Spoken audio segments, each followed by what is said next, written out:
Bienvenue si vous nous rejoignez dans 64 minutes, c'est l'heure de votre grand angle.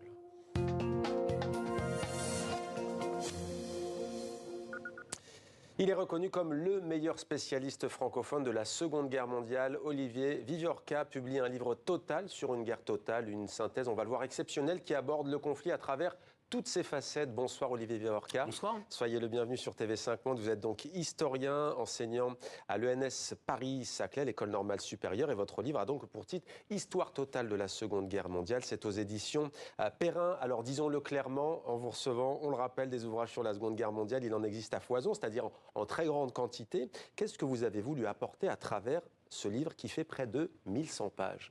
Alors, je voulais surtout apporter un récit global, parce que vous avez beaucoup de livres qui portent sur la Seconde Guerre mondiale, mais vous avez, contrairement à ce que l'on croit, très peu de synthèses. Et dans les synthèses que vous avez souvent des synthèses qui sont surtout des synthèses militaires, qui vous racontent les opérations, mais qui laissent de côté l'économie, qui laissent de côté la société, qui laissent de côté la diplomatie. J'ai essayé de faire une histoire, alors...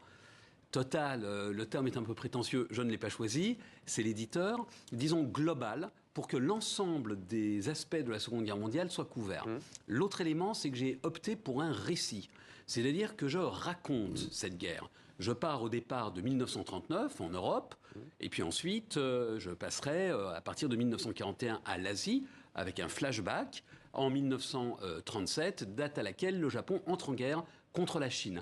Mais j'ai essayé de faire un récit, c'est-à-dire d'incarner le propos, de donner des citations, de raconter des anecdotes, pour à la fois offrir au lecteur les clés de compréhension nécessaires, mais aussi pour éviter qu'il ne soit intimidé par les 800 pages de texte ou que tout simplement il s'ennuie. Et on va le voir, il y a des informations inédites. Alors c'est intéressant, vous dites que vous n'avez pas choisi le terme total. Pour autant, c'est vrai que c'est un conflit mondial, mais c'est aussi, vous avez cité plusieurs facettes, plusieurs disciplines, l'économie notamment, la diplomatie, l'aspect militaire évidemment. En quoi était-ce aussi d'une certaine manière une guerre totale ? Alors c'est une guerre totale dans la mesure où non seulement elle mobilise beaucoup d'hommes et de femmes dans les armées, mais d'autre part, elle mobilise également les économies, les sociétés, à la différence de la guerre de 14 où vous avez une très grande différence entre le front et l'arrière, qui choque d'ailleurs les permissionnaires qui voient les bouchons de champagne sauter. Là, au contraire, chacun est impliqué d'une manière ou d'une autre dans cette guerre. Et j'ai essayé aussi de réfléchir sur la manière dont on est impliqué. Est-ce qu'on subit cette guerre ? Et c'est vrai qu'il y a une logique, si vous voulez... au fond de la soumission à l'événement, lorsqu'on est bombardé, qu'on ne peut pas faire grand-chose, mais parfois aussi on est acteur, lorsqu'on s'engage dans la résistance, lorsqu'on combat. Et donc j'ai essayé de voir comment ces deux dimensions, subir un phénomène auquel on est exposé, et d'autre part réagir en intervenant, en s'engageant, comment ces deux éléments, comment ces deux dimensions s'imbriquent. Ce qui est intéressant aussi, c'est que pour les Européens en tout cas, les Américains, c'est peut-être un peu différent avec le Japon et Pearl Harbor, mais pour les Européens, et on le comprend évidemment, le cœur, le centre de ce conflit, c'est l'Allemagne nazie. Et ce sont les nazis, ce sont les pays alliés, ce sont les pays occupés en Europe. Vous, en fait, vous nous montrez que ce conflit, il est beaucoup plus vaste, en fait. Oui, vous avez entièrement raison. C'est un conflit qui est européen, et cette dimension européenne nous touche, mais j'ai essayé de rendre à l'Asie la place qui lui est due, car ça a été un conflit énorme en Asie-Pacifique. D'abord la Chine, qui est quand même en guerre, rappelons-le, entre 1937 et 1945, mais également, suite à Pearl Harbor, toutes les conquêtes auxquelles le Japon se livre en Asie du Sud-Est. Il ne faut pas oublier, j'en parle, l'Australie, la manière dont elle a été impliquée, avec tous les tiraillements que l'Australie a, parce qu'elle comptait sur la Grande-Bretagne pour la défendre, et malheureusement la Grande-Bretagne n'est pas tout à fait à la hauteur, et donc les regards se portent de plus en plus vers les États-Unis, élément qui existe encore aujourd'hui. Est-ce qu'on doit s'appuyer sur le Royaume-Uni ou sur les États-Unis ? C'est encore une problématique australienne. Ouais. Alors vous avez cité plusieurs dates depuis le début de cet entretien, 1937, 1939. J'avais prévu de vous poser la question, est-ce qu'on peut dater le début de la Seconde Guerre mondiale ? On pourrait penser au 11 mars 1938 avec l'Anschluss, l'annexion par l'Allemagne nazie de l'Autriche voisine. On pourrait penser bien évidemment à l'invasion de la Pologne par l'Allemagne. Là, on est en 1939, le 1er septembre très exactement. Vous avez parlé de 1937 et du Japon. C'est quoi le début ? Est-ce qu'on peut le dater ? Alors, on peut bien entendu dater. On peut dire que la Seconde Guerre mondiale commence en septembre 1939. J'ai essayé dans un chapitre de réfléchir à ce que voulait dire, précisément de réfléchir sur les dates de la Seconde Guerre mondiale. Si vous considérez que la Seconde Guerre mondiale pardonnez ce truisme, est une guerre mondiale, elle ne devient véritablement mondiale qu'en 1941. Car c'est en 1941 que l'Union soviétique est attaquée par l'Allemagne nazie. C'est en 1941 que le Japon frappe les États-Unis à Pearl Harbor et qu'en retour, l'Allemagne et l'Italie déclarent la guerre aux États-Unis. Donc la mondialisation du conflit, c'est-à-dire l'obligation pour les États-Unis, pour le Royaume-Uni, de ne plus raisonner simplement à l'échelle européenne, mais à l'échelle mondiale, d'arbitrer entre le théâtre européen et le théâtre asiatique, tout cela commence en 1941. Alors, il y a plusieurs, bien entendu, événements que l'on connaît. L'agression allemande contre la Pologne, l'offensive éclair de la Wehrmacht aussi à l'ouest. On pourrait parler de la guerre dans le Pacifique, la mise en œuvre de la Shoah, évidemment, le génocide. Et puis, il y a des choses que l'on sait moins, une partie inédite. Vous dites que, contrairement à ce qu'on pense, l'Union soviétique, j'allais dire la Russie, d'un point de vue industriel, elle n'avait rien à envier à l'Allemagne nazie. Oui. On présente très souvent, et notamment nous Français, parce que nous avons été abasourdis par la défaite de 1940, l'Allemagne comme une superbe puissance industrielle. C'est une puissance industrielle modeste en 1939. Et donc, ce qu'il faut bien voir, c'est que les Allemands, après la Seconde Guerre mondiale, j'ouvre une petite parenthèse, on affirme souvent que l'histoire est écrite par les vainqueurs. Pas du tout, parfois elle est écrite par les vaincus. Et donc, après la Seconde Guerre mondiale, ceux qui ont imposé une certaine idée du conflit, ce sont les généraux allemands qui avaient été mobilisés par les Américains pour essayer de réfléchir à la Seconde Guerre mondiale et comprendre comment l'Allemagne avait marqué des points. Et les Allemands expliquent qu'au fond, ils ont été vaincus, un, par la stupidité de Hitler, et deux, par l'hiver. Car je vous signale que vous n'avez que deux personnes qui ignorent qu'en Russie, il fait froid en hiver, Napoléon et Hitler. Bon, tout cela, bien évidemment, ne tient pas. Et l'une des supériorités soviétiques, c'est son économie. Une économie qui a été effectivement construite à coup de knout, à coup de déportation, mais qui offre à l'Union soviétique un outil industriel très puissant, à telle enseigne que le pré-bail, c'est-à-dire l'aide que les Alliés, notamment les États-Unis, offrent à l'Union soviétique, ça a été un gros enjeu mémoriel pendant la guerre froide, où les Américains ont dit « Ok, vous avez gagné, vous avez planté le drapeau rouge au fronton du Reichstag, mais on vous a bien aidé ». Eh bien, cette aide n'a pas été décisive. Ah, c'est pour ça que l'information est importante sur cet aspect industriel des choses. Bien sûr. Parce que l'aide américaine est surtout arrivée après juillet 1943, donc après Stalingrad, et elle a été d'abord et avant tout une aide civile. Contrairement à ce qu'on croit, les États-Unis n'ont pas livré des blindés, des avions. Ils en ont livré, mais pas beaucoup. Sur $1 d'aide américaine, 25 cents seulement relèvent de l'aide militaire. Donc, bien évidemment, cette industrie soviétique est puissante, sauf que ces soviétiques travaillent comme des esclaves de longues heures, sont mal nourris, vivent dans des conditions horribles. Élément que j'essaye de retracer. Alors, autre information inédite, Rommel, contrairement à la légende forgée par les services de propagande de Goebbels, vous dites que c'était un médiocre stratège. Oui, bien évidemment, Rommel, le renard du désert, l'Africa Corps, son image a été construite par la propagande. Et donc, nous avons encore cette image d'un maréchal chevaleresque et d'un maréchal brillant.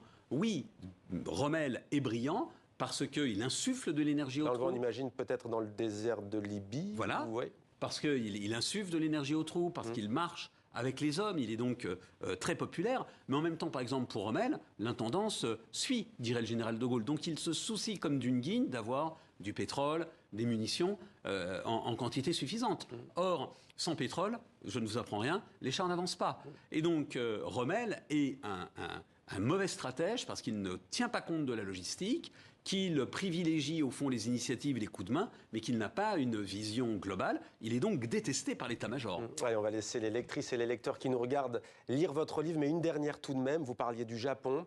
La capitulation du Japon n'a pas résulté seulement de la bombe d'Hiroshima. Là, pour le coup, c'est vrai que ça a de quoi étonner. Racontez-nous. Bien évidemment, on croit que c'est suite au bombardement d'Hiroshima le 6 août 1945 que le Japon capitule. Mais ce que l'on oublie, c'est que le 9 août, les Soviétiques ont déclenché une offensive. Et une offensive qui bouscule les défenses japonaises à telle enseigne que les Soviétiques arrivent assez vite à Pyongyang, en Corée. Regardez la carte, c'est très près. Donc les Japonais ont très peur d'être envahis par l'Union soviétique, d'être occupés par l'Union soviétique, et préfèrent traiter avec les Américains. Et va se mettre, après la Seconde Guerre mondiale, ce qu'on appellerait aujourd'hui un storytelling. Un roman national. Un roman national, c'est-à-dire que l'empereur, dans sa grande sagesse, a évité le jusqu'au-boutisme des militaires, et donc accepté de conclure la capitulation. Et les Américains, grâce à la bombe atomique, ont emporté la décision exit les soviétiques qui, d'ailleurs, n'auront pas droit à occuper une partie du Japon. Et vous dites aussi que la conquête finalement de l'Asie du Sud-Est aurait été une victoire à la Pyrrhus pour le Japon, puisqu'elle sort très très affaiblie après cette conquête aussi militaire. Oui, tout à fait. Alors, vous dites aussi que ce livre, vous l'avez fait aussi pour nous faire réfléchir sur... En fait, en tout cas, vous dites que cette Seconde Guerre mondiale, elle est emblématique d'une question, c'est combien est-on prêt à payer pour défendre des valeurs ? C'est ça que vous avez voulu montrer aussi. Oui, tout à fait, parce que je vais donner un exemple. Tous les historiens, enfin beaucoup d'historiens, blâment la mollesse des dirigeants britanniques et français qui ont conclu, on s'en souvient, les accords de Munich, qui en fond donnaient une partie de la Tchécoslovaquie à l'Allemagne nazie. Oui. Donc shame on Daladier, shame on Chamberlain. Parfait, mais quand on regarde ce qui se passe en 2014, lorsque Poutine annexe la Crimée, que diront les historiens après, suite, bien évidemment, à la guerre qui a été déclenchée. Vous comparez les deux événements ? Donc on peut aussi comparer les deux événements, montrant bien entendu que s'il y a des leçons de l'histoire, elles ne sont pas souvent entendues, et que pour Daladier et Chamberlain, il était très difficile d'engager des deux pays très travaillés par le pacifisme, avec des opinions publiques qui ne voulaient pas la guerre, dans un conflit. Est-ce que, au fond, les Français et les Britanniques étaient prêts à s'engager pour aider la Tchécoslovaquie à maintenir sa souveraineté sur l'ensemble de son territoire ? J'en doute, et je pense que les dirigeants en doutaient. Alors, comparaison n'est pas raison, on marque sur des œufs, mais tout de même, est-ce que ça voudrait dire que vous nous dites que Vladimir Poutine s'est peut-être dit, puisqu'on a laissé faire sur la Crimée, de la même manière que les dirigeants d'Allemagne nazie se sont dit, puisque la Tchécoslovaquie, c'est bon, allons-y.